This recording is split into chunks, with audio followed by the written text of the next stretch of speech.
Hey, how's it going, everyone? Welcome back to Let's Play Darksiders. We're back in the Hollows, and now that we have the map, we can move on to this room with the train platforms. First things first, I'm going to save myself a little bit of time later on by smashing these crystals now, which reveals our long-term goal for this room and this puzzle, which is getting up to that demonic growth. I could push that stubby little cart towards the growth. That will not provide a big enough platform for me to jump up onto the growth and climb around on the upper floor. So instead, we come over to this newly revealed switch. This is a room we've been in before. This is one of the first puzzle rooms of the game. But we can do a lot more with it now that we have cleared the water out of it. So what we want to be doing is we want to use this switch to move the Whoa, why is the music getting so action-y here? I don't think enemies spawn in. This is really hype puzzle-solving music.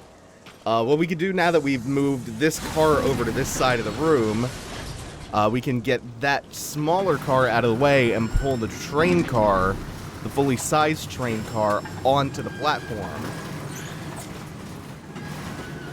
And once this one is in place, we can just move the platform back to its original side and then move the train one more time so that we can hop up on it and use it as a way to, as a step stool to boost ourselves onto the vines.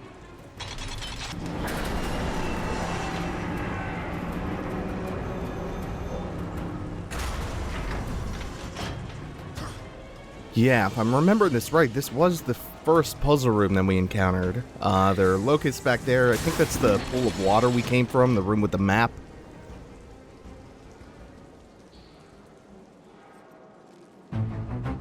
And as if this didn't make logical enough sense for you to go, hey, the puzzle's completed, you get the little dun-dun-dun-dun not drumline, bass line.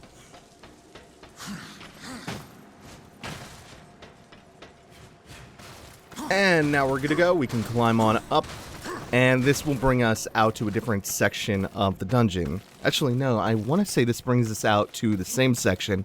We're just finding a new way to backtrack to the original kind of dividing room that we came across in the first place. I don't want to go through there. Yeah, this brings us back out to the room with the clock where we first encountered the Griever. So we've solved the first half of the dungeon now. That puzzle was just getting us back to the place where we started the dungeon out. Because now that we have the Tremor Gauntlet, we can do the right side of the dungeon. Wait a minute, do I have my sides mixed up? No, we started off on the right side of the dungeon. We can now move on to the left side.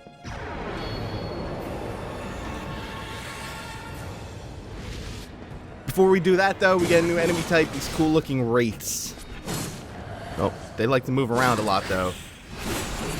They are quite susceptible to getting cornered with a Chaos Eater and just getting destroyed in the corner with the Tremor Gauntlets. It's not the most spectacular execution. But now that they've introduced the enemy to us, they're going to start throwing them at us in different compositions with different enemy types supporting them. Nope, that'll save me from the attack. Where are you? There are not that many enemy types that I will usually lock onto. This is one of them. Ah! Oh no! Trying too hard to fish for that counterattack. Sometimes it's just not worth it. Because this enemy type moves around so much, and it tries to get away from you, that just locking onto it makes it a lot easier to deal with. Alright, last one. Nah, there's still more. Okay. We can deal with that. More Phantom Guards coming out of the woodworks, more spiny Bone Wheel minions, and one more Wraith. So, fuck. Try to get you in the corner. That was a bad Blade Geyser, but we have 4 bars of Wrath, so it's not the worst thing in the world to just waste that 1 bar at this point. Come on. The Tremor Gauntlet shines in the corner, so I'm trying to get this slippery bastard there. Does not want to... There! No! I pushed her out of the corner. Oh, well. She's dead. You're the only one left. Yeah, I was saying the Tremor Gauntlet shines in the corner because it pushes enemies so far away from you. But as long as they're in the corner or up against a wall, you could just deal full damage every hit, not having to worry about chasing enemies down. It's very, very nice. In fact, most of your weapons tend to push enemies around a fair distance. The Tremor Gauntlet seems to be the worst about that, though. Which makes me wish War was either a little bit more mobile or had a way to pull enemies back towards him. Like a Scorpion-style get over here. In fact, the Angel Whips from DMC Devil May Cry would have been really, really fun to use in this game. And this is why we needed the Tremor Gauntlet to even begin doing the first, the left half of this dungeon.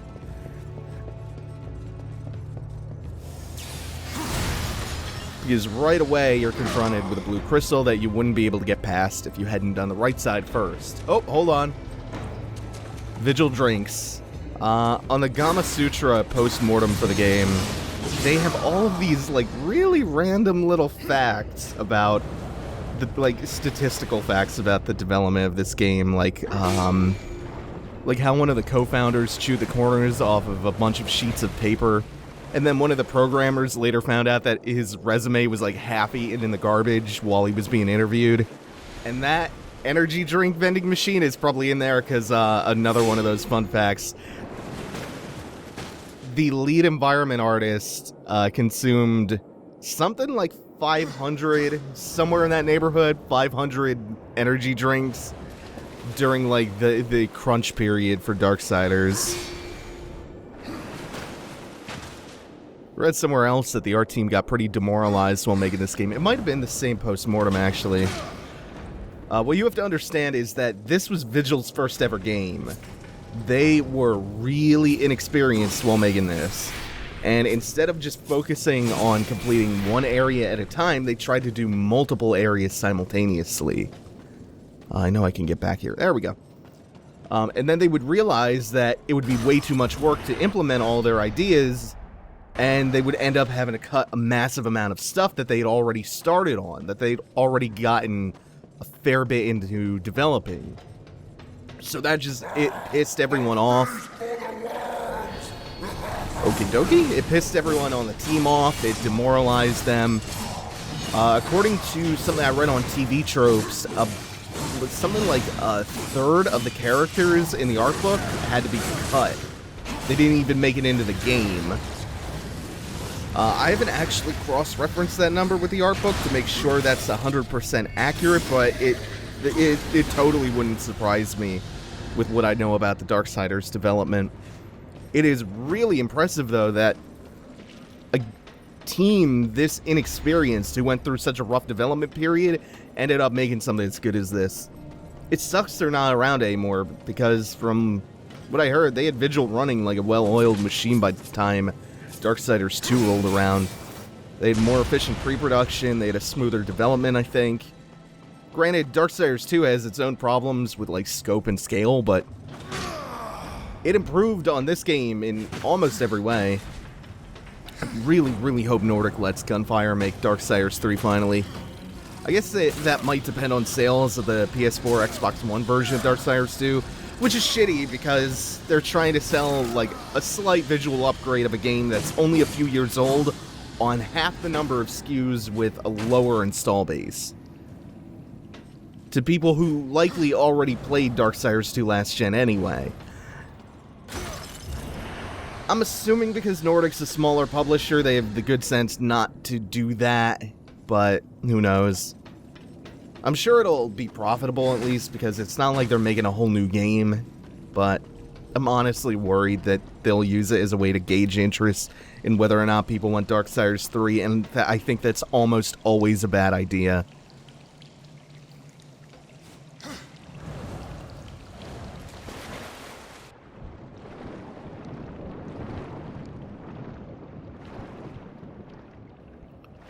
But now I have to remember what to do here. clearly somewhere I can go up here, so let's check this route out. Is this the way to, the artifact that I think I'm missing? No, not quite. I thought that was the hidden route. Oh, no, it's just to get up here and, Oh, I can't do that yet because the crystal. This is the switch that opens the ceiling, the retractable ceiling. Okay, I remember what I have to do in this room. So, first off, I have to smash this, because that's in the way of the gear. I don't think I have to smash all those crystals. I think it's just one. I think it's just this one. Yeah, because that's the one that conceals a dormant bomb flower. So we put you there, and then we have to chain the fire around the room to the other gas leaks. So it's just a little bit of maneuver. What? Oh, it's not right. I wonder if I got too far away and it broke the lock on. Let's try that again. Or if the stupid locusts are interfering with that somehow. Alright, let's try that again. Okay. We're fine. Get out of here. All these enemies are so fucking annoying. Okay. Nope. You're still here. Go. Get. No. More. Get. Shoot. Okay. So we have that fire lit. Now it's just a matter of kind of chaining this around. This isn't as hard as I thought. I'm almost positive that I'm missing an artifact, though. Pretty sure I should have run into it by now. We'll see. We'll see. Blow that up, and that reveals a platform so that we can get up to the blue crystal that we have to destroy, and then we can pull the switch to get the gears spinning, which opens the retractable ceiling and drops the big stalactite.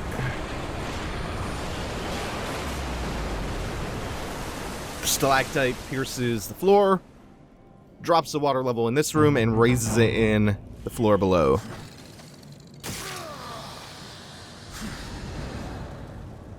And in doing so, lets us get across to a chest, which I believe is the one that contains the compass. I always wind up getting the compass really, really late in the game. No, that has to be a key, right? Yeah, that's a key. I remember where the compass is now. It's even later than this. I feel like Zelda tends to present you with the map and the compass not only pretty close to one another, but also fairly early in the dungeon. Or maybe around the midway point. There doesn't seem to be that same kind of design philosophy in Darksiders.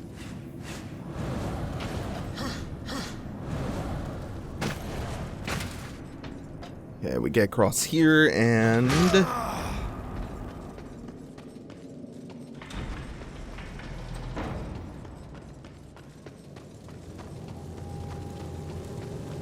ah, right, so we had a pretty long midterm goal for this dungeon. That's the kind of thing I was talking about last episode that I really like about the way this one flows. Is that you see this thing that you can't quite get to just yet, and there's a short-term goal in your way before you can even start to go after that. So it's short-term, mid-term, long-term in terms of, like, the way this dungeon flows. It's very good about always letting you know what you're supposed to be doing and in what order.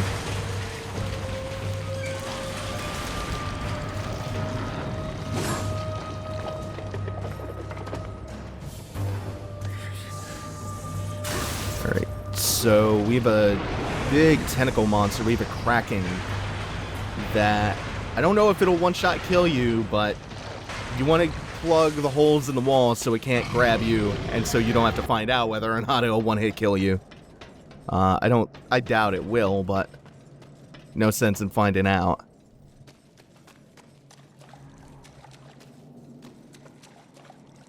I want to say it's around here, like within a room or two, that we will be getting the compass. In fact, it's a branch from this room that we get it.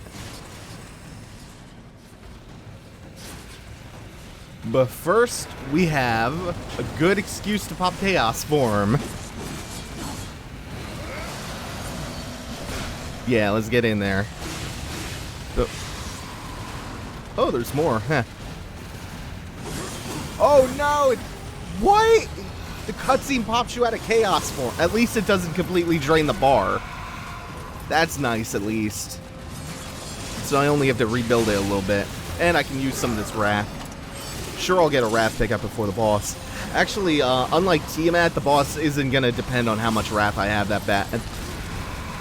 In fact, if I do it right, I shouldn't need to use any Wrath at all. So I can just blow all of it before I get to the boss. No problem. Okay. There we go. Had to listen out for that audio cue from the bone wheel attacking off screen.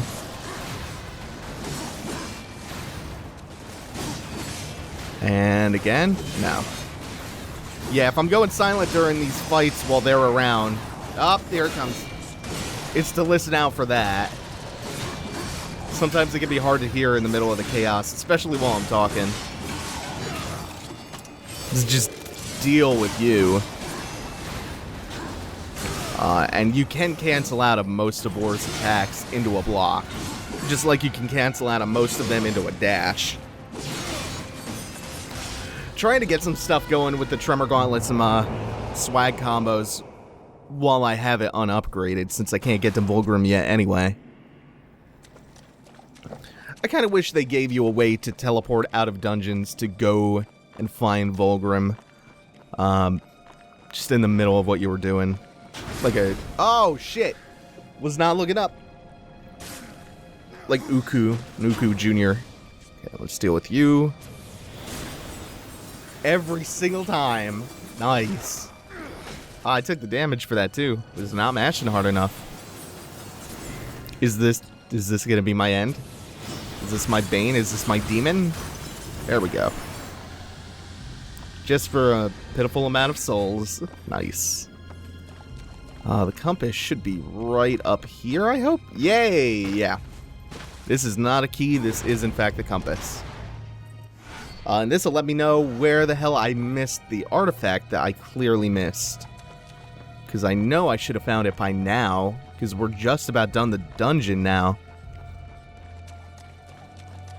Alright, let's check this out. So we have a couple chests ahead. The only other major item that I don't have yet is a Wrath chest, which I'll be getting in the next set of rooms. So yeah, it's back there. What room is that? Let me fast forward real quick and we will get to that.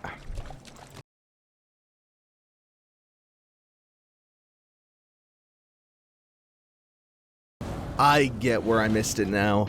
I always forget about this location.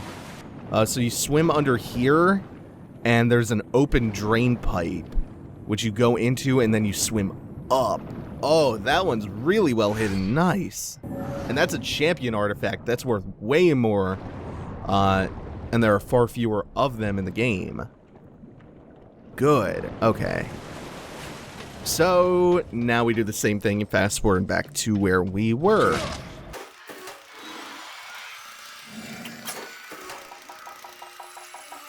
Okay, this should be a good place to come back in. We really only have a couple rooms left in the dungeon before we get to the Griever, so... Can I do this side first? I'm not sure. There's a left and a right. Not sure if you can do them in any order. No, it appears I cannot. I have to do this from the other side first. Because I think the other side opens that gate down there. Sure, if I really wanted to, there's some weird fuckery I could do with the horn and the infinite double jumps. But again, I'm not going to do too much sequence breaking. Because I think that would ruin the flow of the dungeon. And the game in general. I can kind of ignore that wrath there. Oh, I'm at full health.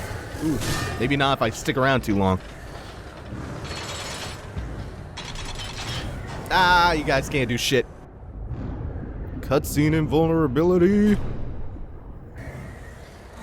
Okay, real pissed off. Ah! They're gonna get real pissed off when I come out of that invulnerability, though. Oh. One thing about enemies in Darksiders, they can cover distance. They can really lunge at you. Gotta be aware of your spacing. Okay, now we can move on. So I think when I opened the map up, you saw about 3 chests in the rooms I hadn't visited yet. 2 of those are just either wrath or life. One of them is a wrathcore, I believe. Wrath shard. Fuck. I'm gonna fuck that one up every time. And that is in this room. Which I think the idea of this room is you want to keep raising the water level over and over and over again until you can get across all the way. And there doesn't appear to be any artifacts. I think I got all 3 of them there in this dungeon. Let's see. Got the one, but yeah, I did. Yep. So now it's a matter of finding our way back up to the next floor, which I think you do through here. Up. Yep. There we go. And then we'll find some more crystals somewhere there holding back a big torrent of water. Just gotta make sure I'm looking out and not skipping the chest. Should be right behind me. Oh, get down onto the floor. There we go. Alright, that raises the water level. Oh, is that it? I thought I had to do it one more time, but I just heard the bass line. Boom, boom, boom, boom. Ah, no. Can't jump for shit. Okay, no problems dropping that time. And the Wrath Shard chest is right behind you. And there we go. Yeah. Now we can just glide on over here. And that's pretty much it for the dungeon. Next up is the Griever. Which am I am not going the right direction. My sense of direction is on point. As always, of course. My sense of direction is so damn good. That's a life chest, which I don't need. We can just hop up here now. I am gonna rip all these apart just to get that little bit of life back, though. Maybe not the best use of my time, but I like this animation enough. Yeah, whatever. Let's get out of here. Destroy 3 bugs and get, like, an inch of that life bar back. Yeah, they can't follow me down this water slide. Maybe they can? I saw one of them. One of them made it pretty close.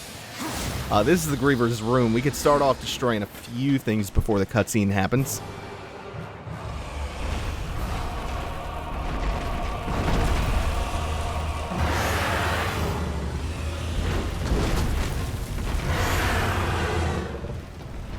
Oh, and we were just in there, cold open to the Griever fight. So, if I'm remembering this right, I want to try to make sure that he doesn't laser these. Yeah, that's going to make this annoying. He just kind of sweeps over and it's semi-random. He focuses the beam on you, but he can fire it in a pretty wide swath. When he fires the laser at those blue crystal rocks,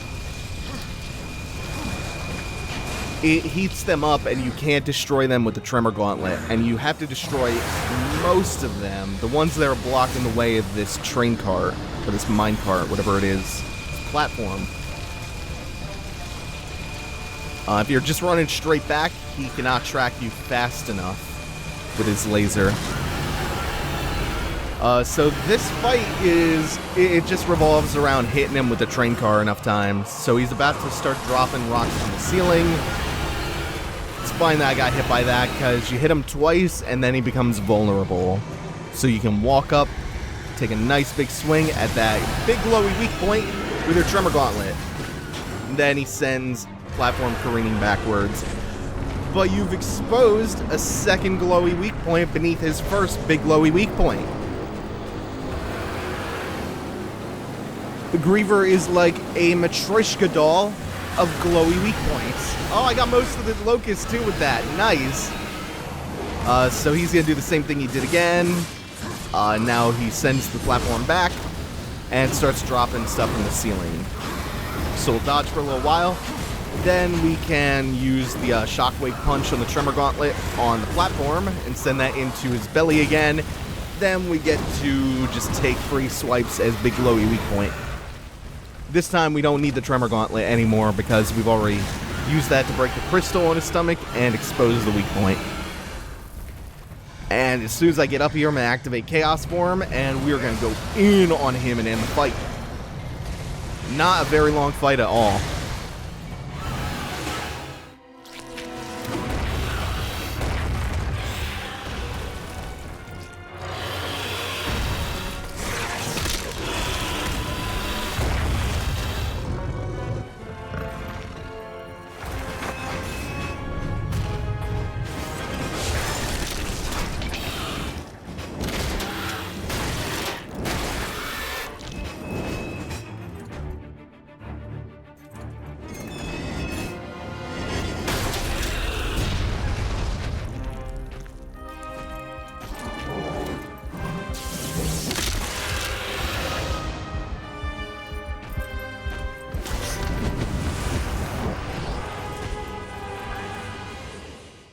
That execution is so brutal, it almost makes me feel bad for the Griever.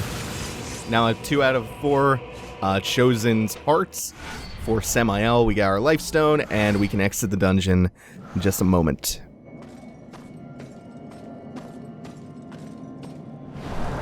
Two down, 2 to go. You might make it to the tower after all. Then the real fun begins. Now, let's get this thing back to Samael.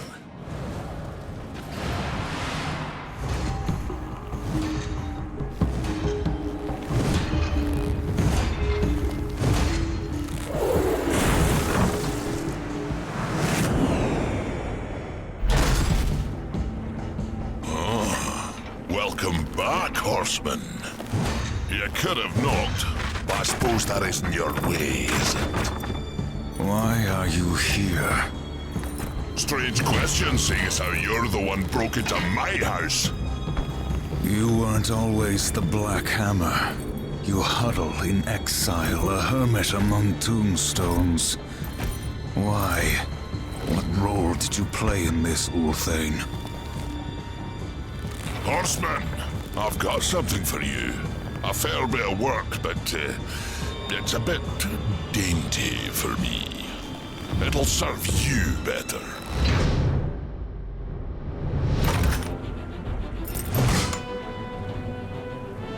You didn't answer my question, old one. Maybe I like the scenery, what's it to you? You asked for my help and I gave it. You go on being ungrateful and I'm liable to get upset. Do I look like I'm afraid of death, boy?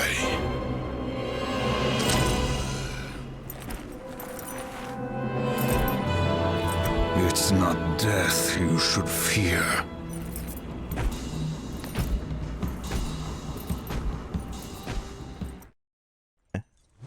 Who needs courage when you have a gun? Ulthane just used his blacksmithing skills to forge us a gun. Mercy. Mercy is one of War's brother's firearms. This gun is one of a pair that belong to Strife. Actually, I think Strife is his sister. I forgot. I always forget that the horsemen in this game aren't all male. I believe it's either Strife or Fury who's a woman. So this goes on our D-pad hotkeys. It's... I might use it just like Ebony and Ivory for combos. It's really only going to come in handy that I remember in the next dungeon or dungeon area. Because I think it's the only way you can kill an upcoming enemy type. But we'll get more of that in a second. We have to return the heart of the Chosen to Samael.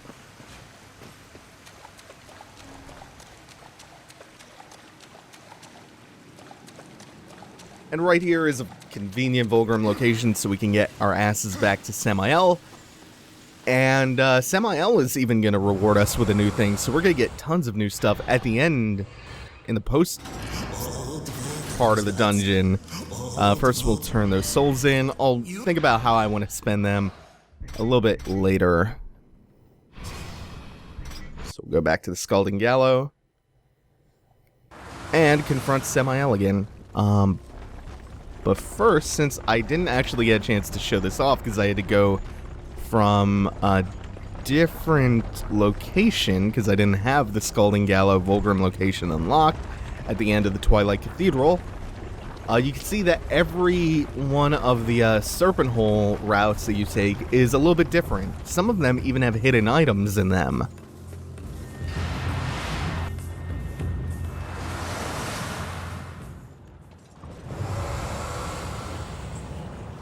You've given the Griever something to cry about. Well done. Now then, let's deal. Those are some wacky ass inflections going on. Alright, back at the Scalding Gallow. Just gotta make our way over to Samael's prison / throne. Depending on how you want to look at it. You know, I thought he hit me there. I thought my life bar flashed red for a second, but it didn't do any damage, so...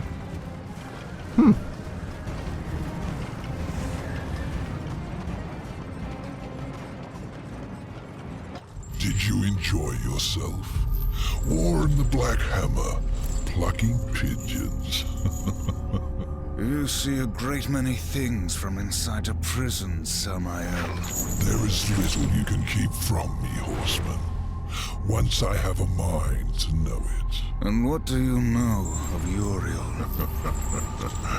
I thought the horsemen were above such earthly pursuits. She believes I killed Abaddon. The Hellguard worshipped their fallen lord and leader. And Uriel? Some might say her admiration was less than professional. She will stop at nothing to punish the one responsible. I fought the demon who killed Abaddon, and he will be punished. Straga is the strongest of the Chosen. No doubt you'll face him again. He draws power from the Spire and won't stand to be away from it for long. With all I have taught you, you might even survive the reunion. Whose heart would you have, demon? The Stygian is king of the ancient worms that now plague the Ashlands. It won't be easy. The worms grow well in such fertile ground. Fertile? Fertile with death, decay. All the land is covered in it. The ashes of the dead. But you may be in luck. It seems that some fool demons have taken to capturing the worms for sport, and they hunt other creatures as well. The strongest are made to fight in cruel arenas. The demons seek to tame the Stygian, not knowing that within the monster there beats the black heart of the Chosen. How do the demons avoid the ashworms? You know of the chronospheres? A gift of the old ones. It is said that to master the chronosphere is to master time itself. One could stop time, or even move it forward and back. Indeed. None of the old masters exist, but the demons have learned to use them to a lesser degree. I can grant you a basic understanding of the chronospheres. It won't be much, perhaps just enough to avoid the worms. Perhaps. Perhaps not. What in this life is certain, horseman? Other than our word, of course. Samael tasks us with heading to the Ashlands to kill the Stygian worm, and he gives us the Chronomancer. very neat little item or ability that we'll be using next time. Thanks for watching, everyone. Take it easy. Have a good one.